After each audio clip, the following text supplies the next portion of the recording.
व्यसनानिनच्च सर्वानी भूपती ही परिवर्जता, सप्तदोषा सदा राज्ञा हातव्या व्यसनया.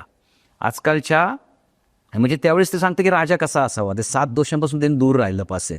पण आत्ता जर बघितलं असेल तर आत्ता त्याचा अर्थ असा होता की सप्तदोषा साधारण आहे, की आजकालच्या तरुण मुलांनी युवकांनी कसं राहायला पाहिजे, चांगलं राज्य चांगलं निर्माण करायचं असेल, चांगला देश निर्माण करायचा असेल तर सप्तदोषा सदा राज्ञा, 7 दोषांपासून दूर राहायचंय. मग ते दोष कुठले आहेत? तो पहिला सर्वात महत्वाचा आहे, तो त्यांनी व्यसनांपासून दूर राहिलं पाहिजे. दुसरा आहे त्यांनी जुगार खेळू नये. तिसरा आहे त्यांनी परस्त्रीचं व्यसन करू नये. चौथा आहे की त्यांनी दूर न सांगता घरी न सांगता दूर प्रवासाला जाऊ नये. चौथा आहे वडीलधाऱ्या माणसांचा कधीही अपमान करू नये.